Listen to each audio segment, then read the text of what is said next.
Debbie from Doodling Design, and today for my Doodling with Debbie feature for Simon Says Stamp, I'm using distress inks to watercolour the cute funny food set.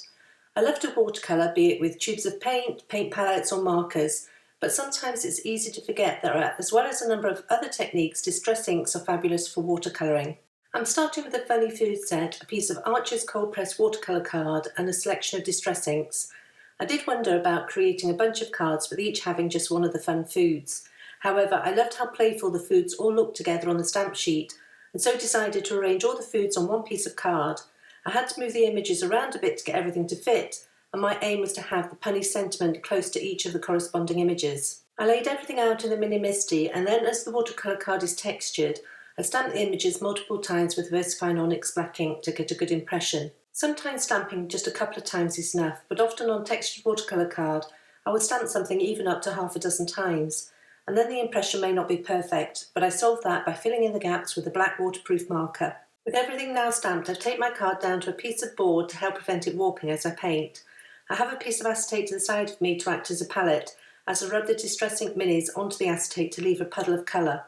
I'm adding a little water to get the ink to a paintable consistency, but not too much as I want the colours to stay strong and vibrant.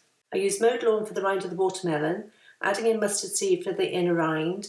Then I left that to dry while moving on to the donut.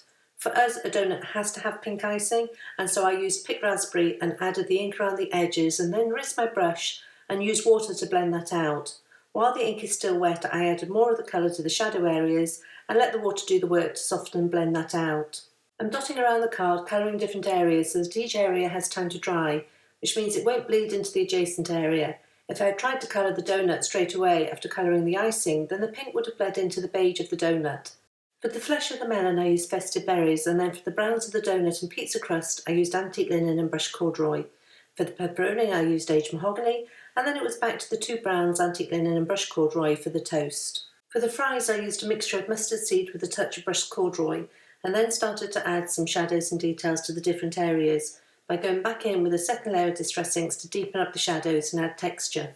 With the food characters now painted, I wanted to give them a nice background to really help the colours pop, and so I added some broken china to my acetate palette and started to paint that around the images.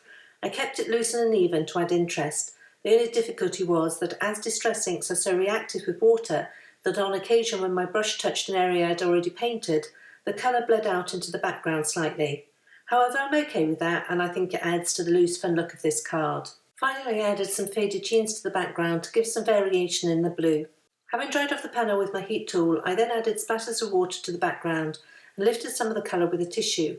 I did this a couple of times, but I think because the background isn't highly pigmented, these lighter areas where the colour had been lifted weren't as obvious, so I resorted to my usual splatter of a solution of perfect pearls to give the variation that I was after.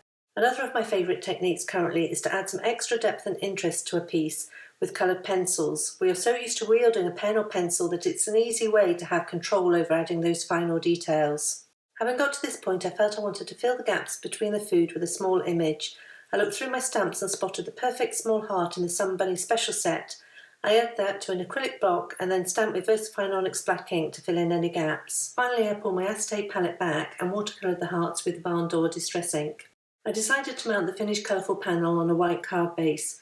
I scored a piece of 8.5 by 5.5 card at 4.25 inches and then reinforced the score line with a bone folder. I then trimmed the panel slightly to fit and added foam adhesive to the back before mounting it to the card base.